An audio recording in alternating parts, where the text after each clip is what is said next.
Good day, everybody, and welcome to another edition of the Military and Foreign Affairs Network. I am your host, the voice of reason. Today, we are continuing our ongoing coverage of the civil war taking place inside the former state of Ethiopia and the ongoing Eritrean invasion of the northern Tigray region. So first, as we continue to watch events on the ground, it is now glaringly apparent that the so-called peace agreement, aka the extermination agreement that occurred in South Africa, is quickly breaking apart in the concept that the Tigrayan Defense Forces would lay down its heavy weapons, much less its lighter weapons as well, is just something that, in all probability, is not going to happen. Furthermore, the Oromo Liberation Army continues tenacious operations in western Oromia. We have received reports that additional Abiy loyalist forces are being transported west. And yes, we are continuing to receive reports that regular army units of the Abiy loyalist formations are very hesitant about being deployed to western Oromia. In addition, we have received additional reports that further Amharan regional militias, Fano, are also being deployed in lieu of the difficult situation with the regular Abiy loyalist forces not wishing to head off towards western Oromia.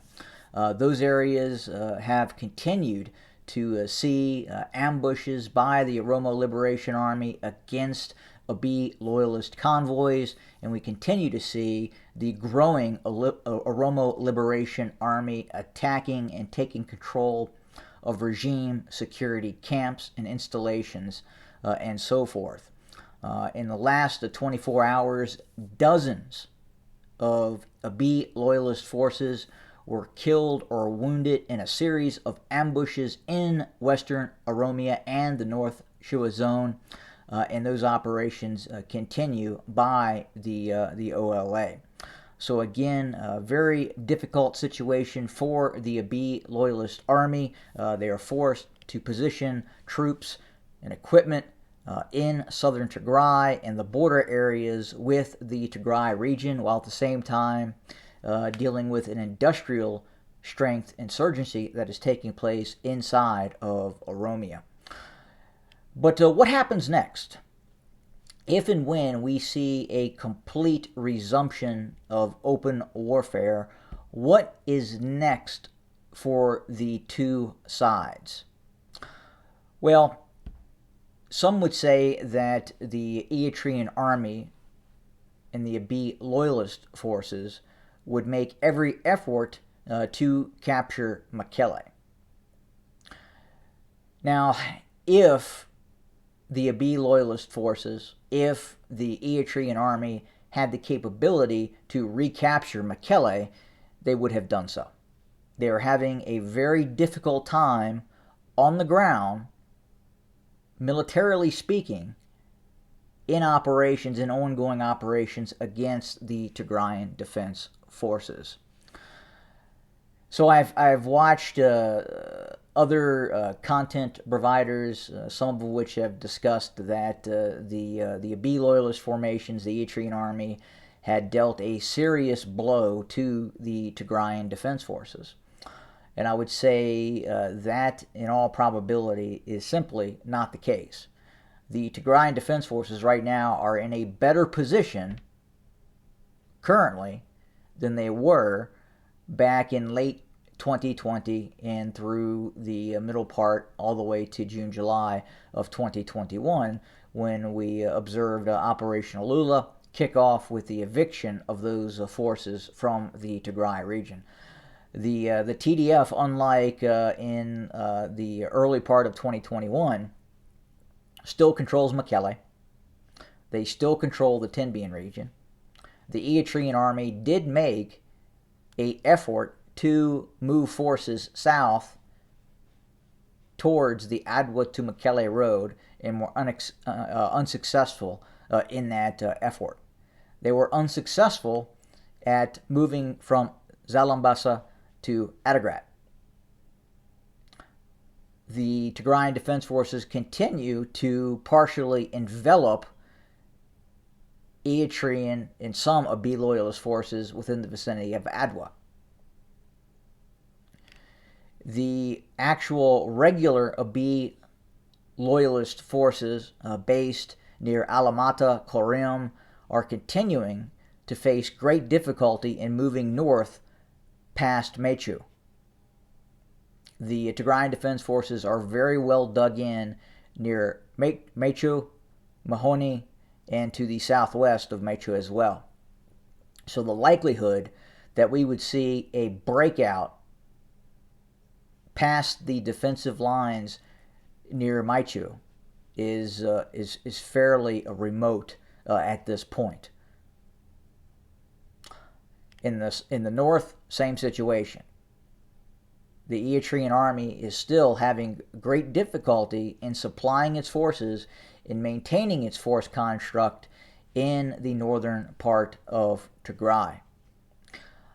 I would assume that if we do see the current somewhat calm situation in terms of the level of current fighting taking place, if we do see a breakdown and we do see a return to all-out operations, we will probably see the Tigrayan Defense Forces go on the offensive at first near Adwa, and then eventually Axum at the same time, targeting Eritrean army units in Tigray, possibly looking to cut off the Eritrean army and surround it completely, running from Tigray to Adwa.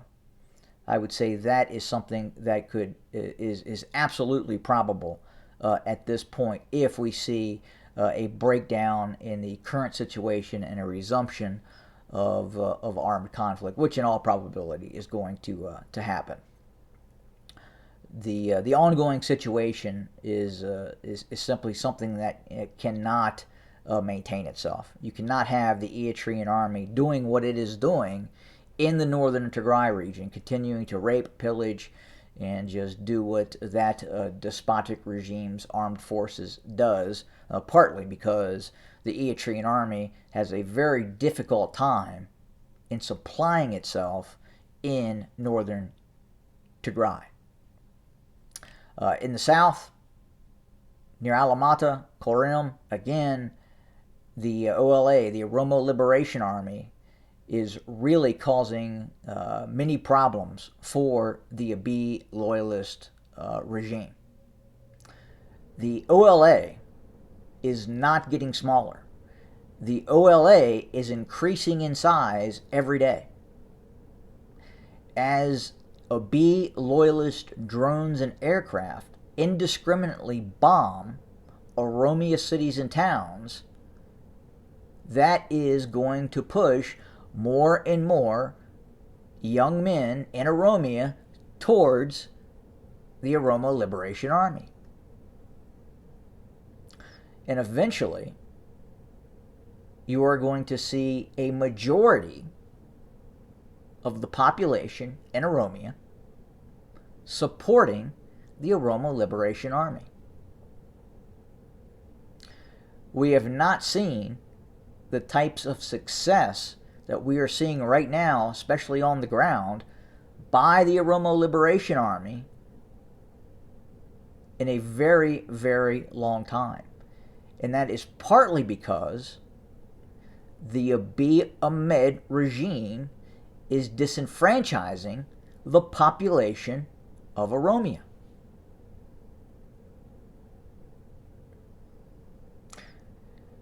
So we will continue to watch what is occurring in Oromia. We will continue to watch what is happening in the Tigray region.